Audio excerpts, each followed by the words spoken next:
There's no getting around it. The holiday season is right around the corner, and that means entertaining with good food and drink. But how do you impress wine-loving guests without blowing your budget? Natalie McLean is the author of Unquenchable, a tipsy quest for the world's best bargain bottles. And she has some tips for us this morning on how to pour like Santa and save like Scrooge. So Natalie, let's start right away with your definition of what a bargain wine is. Sure, Dan. I think for me, a bargain wine isn't the cheapest one in the store necessarily. Some of those can be kind of grim, like a lump of coal in your stocking. But I'm looking for the price-quality ratio, so what you get for what you pay, and quality for wine is, of course, the taste. So I'm looking for wines that taste twice as expensive as they cost. All right, so what are some of the hallmark characteristics, then, of an expensive-tasting wine? I think wine is a lot like movies or books, and we want it to be more than a one-note wonder. So, maybe it has multiple flavors, maybe it has complexity or a long finish, or it goes really, really well with the food that we're eating. But we want many things to keep drawing us back to the glass. All right, I've been in wine stores. I've been in alcohol stores and beer stores. We've all been in stores and we've seen that bottle of wine for $12 and we're thinking, maybe that's the best wine ever. I'm just going to give it a shot. And I have tried those bottles and sometimes they're not the best. Can you really get a good wine for less than $15? I think you can these days. And, there are a number of factors coming together in our favor as wine buyers.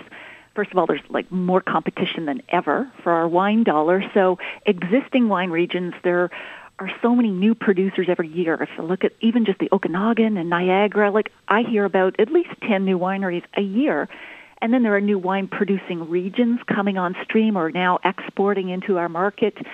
Technology has improved, bringing costs down, and winemakers are getting more savvy about what works best for them. So the costs are coming down, the quality's going up. So in that sweet spot of $10 to $15, you can get good wine. So are good, affordable wines a recent development? I think so. It's a spectrum, and it's always getting better, but especially in the last 5 years. I think we've really taken a jump forward when we see, the entry of big producers like Argentina with its luscious Malbecs and just the growth again of the Canadian wine industry. It's really going full speed now. All right, I've mentioned the $12 bottle of wines. I've also purchased wines that are $30 thinking, there you go, it's a $30 wine. It's got to be the best one out here. So what are some wines that tend to cost more than they're worth? See if I've been buying those ones. Well, I think the wines that have the brand name cachet, the Pradas and Guccis of the wine world, if you will. So if you think Bordeaux, Burgundy, Tuscany, Piedmont, even California's Napa Valley, with these wines, they're spectacular, they're cellarable and so on, but you're paying, I think, for more than just the quality of the wine itself. You're paying for a brand name and the cachet that goes along with it. All right, so what are the best ways to find a bargain bottle then? Help me out. Okay. Well, you can start with certain areas in your liquor store. So all of those regions that I just mentioned that I feel are overpriced, go south in those countries. So in France, go to the Languedoc, southern France, or Provence, where they produce spectacular dry rosés.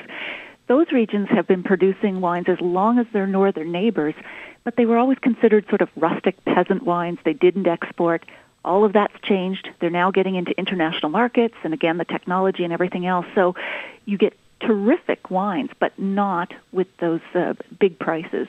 Okay. Now, what about Canadian wines? Is there any bargain Canadian-made wines out there? There are. Now, Canadian wines aren't usually the cheapest ones on the liquor store shelves either, because we have a cool climate in this country. And so that means we have higher cost of production than, say, Chile or Argentina, right, where it's always warm and there's no mildew and mold and pests and all that. But the trade-off is we produce spectacularly nervy, flavorful wines. And if you do an apples-to-apples comparison, so we do Pinot Noir, dry red wine, really well. Compare that to the benchmark of where Pinot Noir is made. That would be Burgundy, France, and we are a bargain. Our Pinot Noirs, you can get really, really good ones, like Inniskillen, starting at $13, $15, and so it's relative. It is a good bargain that way. All right, now whether or not people are going to start their holiday partying off with the Stephen Page concert, or they're going to be doing some other things, what type of affordable wines will work best for holiday entertaining this year? Well, I think, again, if we go back to the Pinot Noir and the Riesling from, either the Niagara or the Okanagan, two great regions, it's not just a patriotic choice, it's a delicious one. So these wines work really well. I call them switch hitter wines because they go each way, both ways, in terms of palates. So you don't know if, your guests like full-bodied or light wines. These two wines are packed with flavor, but they're not heavy in alcohol and oak, and they're going to go with a wide range of nibbles as well. All right, Natalie McLean is here with us talking this morning about wine as we move into the holiday season. And Natalie, I would never in a million years give you a bottle of wine because I think that would be the wrong gift for me to give to you. But say I did want to impress you or a host or hostess of a party, somebody who knows their wines, what would be something that I could give to you or give to somebody without breaking the bank necessarily? I think it's really nice when you wrap a story around a bottle.